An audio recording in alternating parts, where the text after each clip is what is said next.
Hi everyone, welcome back to the NLP UK Training Podcast. So today we're going to be answering the question for you about would you like to run your own successful coaching or training business, and how do you go about doing that? Wow. Sounds good, doesn't it, Steve? Sounds fantastic.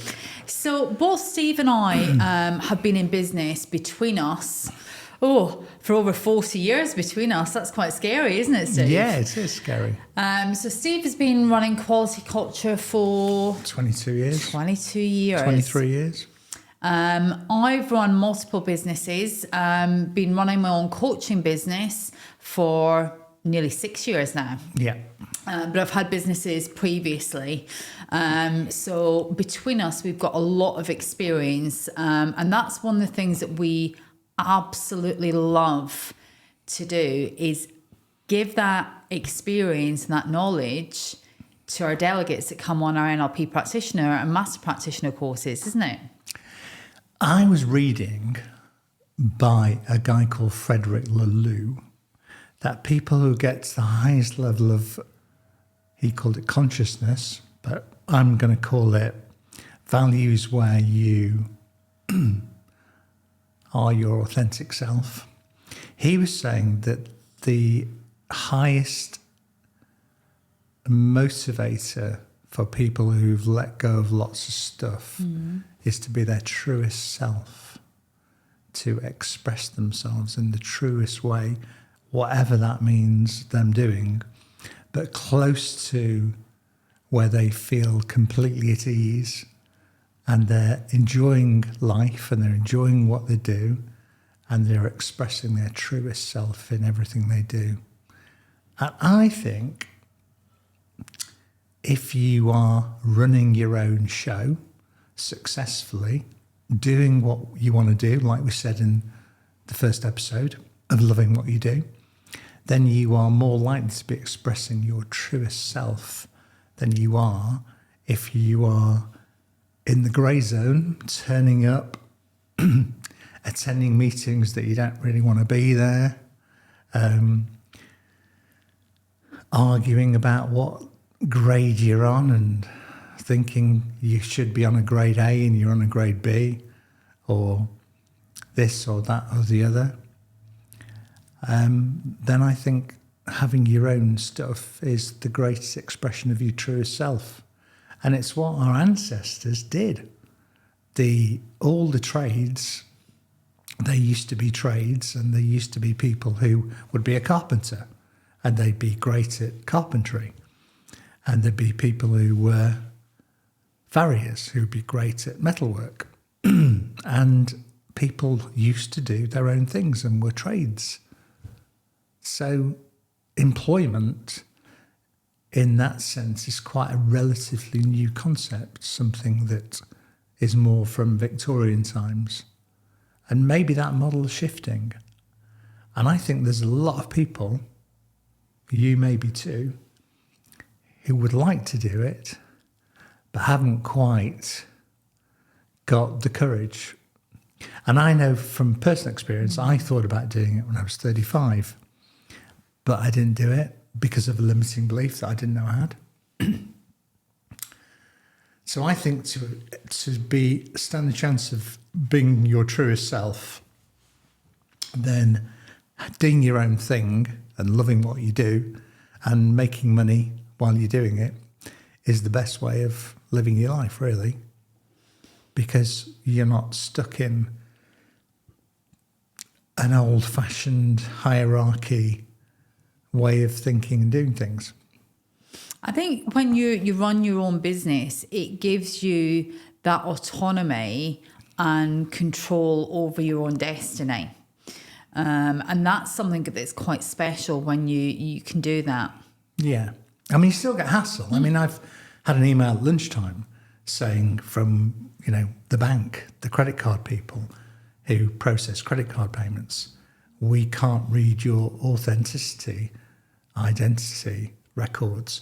So it's a hassle to have to go and phone them and answer their questions to fit in with their requirements. You do get things like that are hassle, but I've chosen to do it, and I want to continue being able to take credit card payments. But it's a hassle, but I don't have to do it. I think the thing is, when you're running your own business, your mindset when things come up that are a hassle is completely different. When you're working for an organisation, I always found, way back when, those hassle things would get to me. Mm-hmm. Whereas now that I run my own business, well, it's just part of what I do. Yeah. And there's other things that I could be doing, but you just get on with it, you do it, and it's done, because that adds to what you're doing overall with your business that is more fulfilling. Yeah. Can I tell you about one of the Accelerate sessions that we ran? I'm not sure whether you were there or whether you were training somewhere else, and I think it was one of those where you do some on your own and I do some on my own. And I asked them all, these are all people who are doing the Accelerate program, which is, it comes along with, our How to Run a Successful Coaching or Training Business program. And I asked each of them, what's the hardest thing you've had to do in your business? And some were saying it's selling, and some were saying it's getting material together, content for leadership training, or getting coaching clients. And when they'd all finished, I said, I think the hardest thing you've had to do in your business is deciding to set it up. And once you've done that, the rest, that's the hardest thing to do, to decide to do it. And I think once you've decided to do it, then you can start working towards it. And I don't know anybody who's not worked hard at trying to get customers and projecting the right energy who's not succeeded. Everyone I know who's projected the right energy has succeeded.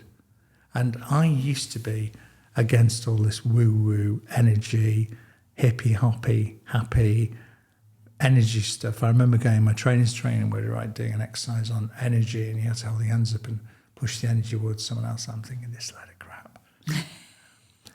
But I really do believe that the energy that I put out goes out into the universe and comes back. So if I write a particularly, I don't know, if I say something on social media that's a bit negative, I think that's bad energy. I think that gets put out. If I think that there won't be work, then there won't be work. You see what you believe. Exactly. I mean, I was saying to the group on the Accelerate a couple of weeks ago, look out your window and you'll see someone on your road, they'll be having a new kitchen fitted. Further up the road, there'll be a skip outside. Further up the road, they'll be having deliveries of something. Walk down your main street and there'll be a new shop opening. There may be shops closing, but there'll be new shops opening. Look at in the paper at how many people are queuing up to go on holiday abroad somewhere. So we're supposed to be, I don't want to date this, but we're supposed to be struggling financially. One of my delegates, from Manchester said, Steve, my life has always been in recession. My whole life's a recession. And it probably was for him, because that's the way he saw it. But there's people spending money all the time. And all we want to do is to be able to channel some of that into your business. And I'll tell you the other thing I realised was that I think I'd been in business for like 2.5 years. And I suddenly realised I got more security than I had when I was on a 3-month notice period or a 6-month notice period with the company I was working for. Because one line dashed through an organisation chart from someone in America could wipe out the whole of a UK division or 4 divisions in the case I was in. So, but I realised if I lost one customer, I've still got 9 more. Yeah. So if that's not security, and by the way, there's some money in the bank, in the business account, and by the way, there's still work being put forward into the future. So once I realised that, I realised I had more security anyway. I think when you run your own business, the hardest part is that change of mindset from being an employee to really taking that personal responsibility for everything that you do. So when you're an employee, ultimately you don't have that responsibility. Someone else always does. It's not your business, it's not your circus, it's not your monkeys. So you can, to a certain degree, have a little bit of soap and shoulders. When it's your own business, you cannot do that. Your destiny is 100% in your own hands. So having that mindset of, if I want it, I need to take action to make it happen. That's quite a different mindset from being an employee. And once you can really get your head around that mindset, everything comes from there. I think the way I saw it was, my dad said to me, well, you've done this before anyway. You're consulting anyway. You're just invoicing the same customer. All you need to do is invoice some different customers. And I realised that in my background, because I used to DJ, had 2 mobile discos with 3 of us running them. And we pay one of them. And I realised it's already been selling. I remember going to a hotel and saying, we've not met before, we'd like to have a chat. What do you do? Do you do any events at Christmas? And it gave us enough work in 1 month to buy a new set of kit, new turntables, new amps, new speakers, new lights, so that we could have one with me running it on my own while the other 2 ran the main one. And I realised, when it came to setting up quality culture, that I'd already sold. Yeah. I'd already done it. But we sell all the time. Yeah. Whether we're selling a product or a service doesn't really matter. We're selling our ideas. So if you're employed at the moment in a non-sales facing role, you're still selling every single day. If you want, for example, your boss to approve something that you want to change, you've got to sell that idea to them. So it's no different. Or if someone gives you a project, you say, why do we want to achieve this project? Why, what's the purpose of doing it? And it's almost like a coaching session, which we can cover on another episode. And it's just like, so what are we doing this for? What's the benefit of doing it? And then going away and thinking about some options and then presenting back and saying, do these sound of interest? Is this kind of going to give you what you wanted? And lots of people and organisations do that all the time. Yeah. Because there's many support activities in a larger organisation or a public sector organisation that does that. So absolutely. So if you can coach, you can sell. Yeah. I think one of the great things is that when people work with us on our courses for NLP and practitioner and master practitioner, they get that free added benefit of the Accelerate program. Yeah. And it's one of the things that I wish I'd had when I first started my first business. Just having that community and that group to talk things through with. And have that benefit of someone that's been there, done that, got the T-shirt, that you can bounce ideas from. Because it can be a little bit lonely when you start your own business, can't it? It can, yeah. But one of the things I found was that I did some associate training for an organisation, and we became quite pally with the other trainers. And we'd phone each other up in the morning from the car on the way out to wherever we're going. So what are you up to today, Stevie lad? Oh, I'm going to such and such. Where are you off to? I'm going to do this, I'm going to do that. So even though you think you're on your own, there is a community of worky friends that you build up who are in a similar situation. And then you may find, okay, we've got this job going on. It's quite big. Who wants to come in with me? 2 or 3 of us will do it together. So I found that I didn't lose any of that. I in fact, if anything, it became better because the people I was mixing with, when I started training, I was working with one of the best trainers in the country, and he was always on first. So when it was time to get up and do my stuff, I had to, really up my game, because I was following the guy I consider to be one of the best trainers in the country, if not the best.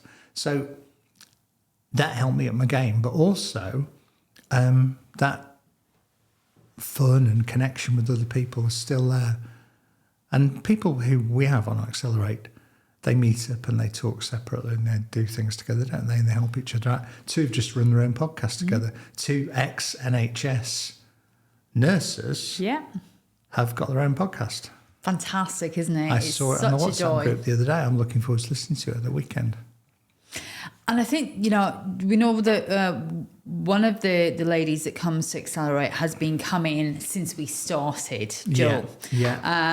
And it's quite interesting. I mean, we've been running this for some years now. And Jo's running a really successful coaching business. Yeah. She doesn't really need us anymore, but she still comes every single month that she can. Yeah. And what she said is that she really enjoys that community, and just being able to listen to what other people are doing, get some different ideas and bounce off each other. Yeah. And she said it gives a headspace as well, where she's not thinking about anything else. In fact, one of the things she said was she wants to maybe experiment with doing 1 week working, then the next week creating more work, and then 1 week working, next week creating more work. Wood in the trees is her business, isn't it? Yeah. Yeah. Yeah, I know when she first started out, it was more, I don't have an accountant. I don't know how to do this. And our accountant came in and gave a talk, Liz, and what a sole trader is, what a limited company is, how to do this, the very first things you need to do. She put some slides together, all free of charge, and put them on the Accelerate Teams page, didn't she? So that was good. And then Carl, who owns the web company, hello Carl, he came along and did a couple of sessions. And the first thing he said was, you do not need a website. You do not need a website to sell. Because what a lot of people do is they think, I've got to get some business cards, I've got to have an Instagram account, I've got to do this, I've got to do that, I've got to have a website. Yes, having a website's nice to point people to, but a website doesn't sell you stuff, does it? No, I mean, I think a website, it's a bit like going back many years ago when companies used to send out brochures. Yeah. That's like your online version of your brochure. So it's somewhere to send people for a little bit more information rather than something that will sell your services. Yeah. It would be very unusual for someone to come across your website and immediately buy your services. Yeah. Can we give people some tips? Absolutely. Okay, so the first thing I did was I wrote down the names of 20 people who I knew, who I thought might be able to help me. And I got in touch with them and I said, I'm doing this now. I'm doing this now. Is there anything that you have that we might be able to talk about? Any problems you have, etc., etc. Or is there anybody you know who might be interested? I contacted Marks and Spencer's because I've been involved in doing some consultancy with a couple of their suppliers to improve their processes. So I contacted the then quality manager, Marks and Spencer's, and said, you want your suppliers to all improve in their quality of delivery and processing and reduce errors and stuff. I can help with that. Would you be able to give me your contact details for the contacts in your suppliers for quality? And he said, sure. And he gave me a list and I wrote to all of them. I think there were about 30 in all of the top 30 suppliers in non-food, because I don't want to specify in food because that was out of my, I didn't do that. So I contacted 30 and I got a call from one of them. And I remember driving down to see them at their head office in Hertfordshire. I think it's Hertfordshire. And on my way there, I was really positive because I knew I could do it because I'd done it before.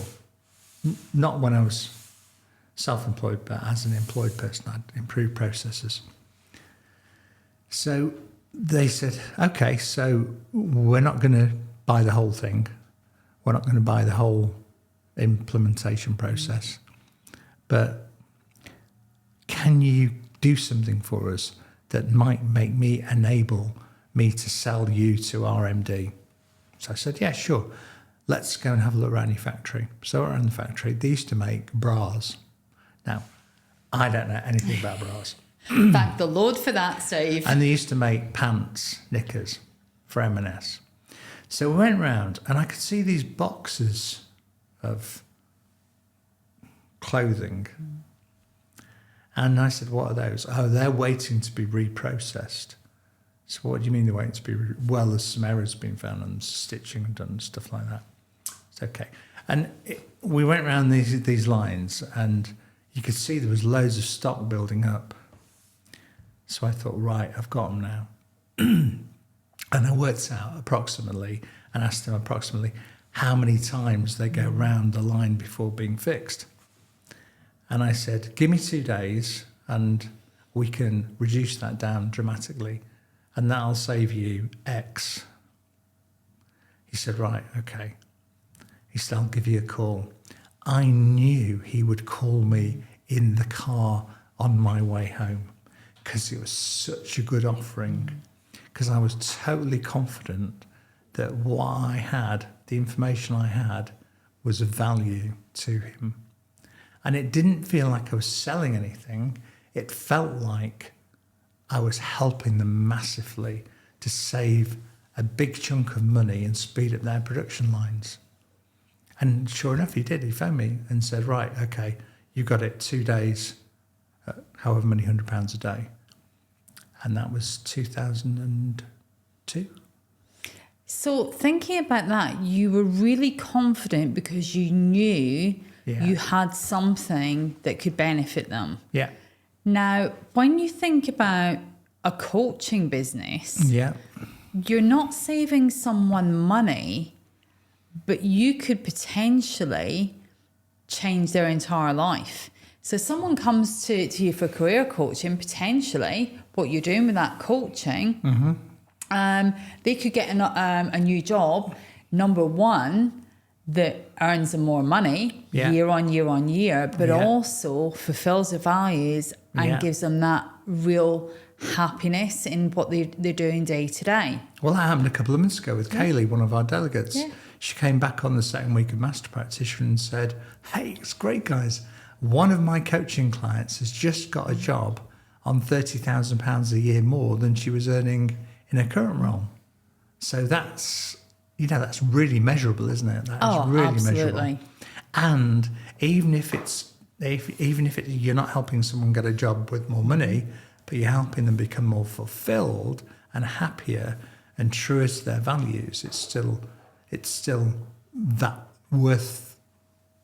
You can't put a figure on that. And that woman won't just earn 30,000 more this year. It'll be next year, the year after, and the year after. So in 3 years, it'll be 90 grand.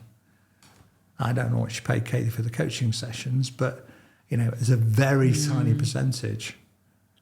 So as Kaylee's neurology and confidence develops, she'll know without any question that what she can offer is of value. It's not like we used to have the old model of selling, didn't we? That selling was hard work because you're trying to persuade people at the door to buy some brushes. But it's not like that at all. No, not at all. Ultimately, when you're selling, it's about, I always say I've been in sales my entire career in one way, shape or form. And I always say I've never sold a thing in my life. Yeah. I've given people the opportunity to buy something that will be a benefit to them. Yeah. And that's it. Yeah. So if you know you can do something to help someone, you don't need to sell in the traditional kind of double glazing salesperson. Sorry to any double glazing salespeople out there, but that typical kind of the way that it's thought of as selling. Yeah. It's a conversation. Yeah. And that's the key thing in business. It's about creating relationships.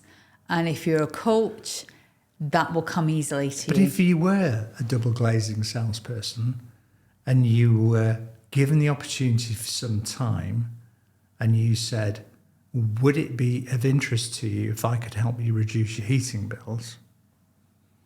Would it be of interest to you if we could help your home be a bit more secure? And they said yes. When would be a good time for us to have a discussion? And then find out what they want for their home, big picture. Well, I want this to be secure. The gas bills have gone up, blah, blah, blah, blah. Well, you know, these units you've got in here, they are double glazed, but they're wood or whatever. We've got some data here showing the blah, blah, blah, blah, blah. Then you're finding out something that they need and they want that will make their lives better, and it's worth the investment. I'll tell you a story. We were looking at doing a podcast 4 years ago and we never did it. And I came to see Carl. Hello, Carl. And because Andy had recommended Carl to do the podcast. I said, Andy, who'd you used for your podcast? He said, Carl. So I came to see Carl and we sat down and we were talking about stuff, and we moved on to about the podcast and how we do it.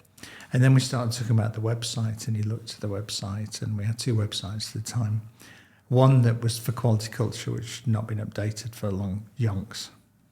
But by the time we finished the conversation after about an hour, I knew I wanted his company, to do all our website work, because I could tell that he was proactive and that he wouldn't just be waiting for me to say, oh, can we have this website? He'd be saying, by the way, guys, your website needs a bit of a refresh. We need to do this, we need to do that with it.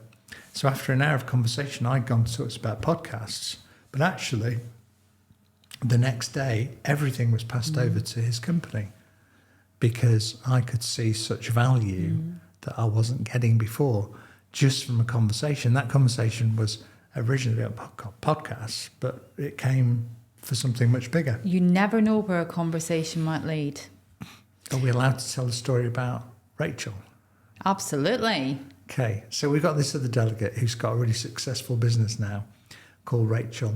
And she came on the NLP Coaching Practitioner, got rid of some limiting beliefs. And she decided she was going to be a coach. And her husband has a plumbing business, doesn't he? And they'd gone through some tough times with COVID and lockdowns, and you couldn't have plumbers in your house, apparently. Ridiculous. Do you remember you used to go and wash your ham? I know. I went round to, I spoke to mum and dad once, and I said, what are you doing? And she said, we've just been shopping, and I'm just wiping the ham down and the packaging down. And it turned out that you couldn't get anything from packaging or touching services. But we believed it. The nasty thing came from touching tabletops. Anyway, so they were in Marks and Spencer's, Andy and Rachel, and they met one of Andy's customers, ex-customers, and he said, how are you doing, Andy? Are you recovering, business going all right now? Yeah, it's going really well. And then he turned to Rachel and said, and what are you doing with yourself, Rachel, these days? She said, I'm a coach. Bear in mind, she had 4 clients, single clients. So he said, we're looking at doing some coaching in our organisation. And we had more conversations. You had conversations with her, I had conversations with her. And she sold them 4 months later, 10 breakthrough days for their high performers and 100 hours of coaching to a major fire service. And that was just in the first year of working with them. She's been working with them for several years now, and obviously that's expanded quite substantially. Yeah. So I think kind of when we're looking at kind of top tips for setting up your own business, number 1 is get some support. Yeah. Number 2 is, where are you going to get your customers from? Write down your top 20 contacts. Yeah. So who are those contacts? Tell them what you do.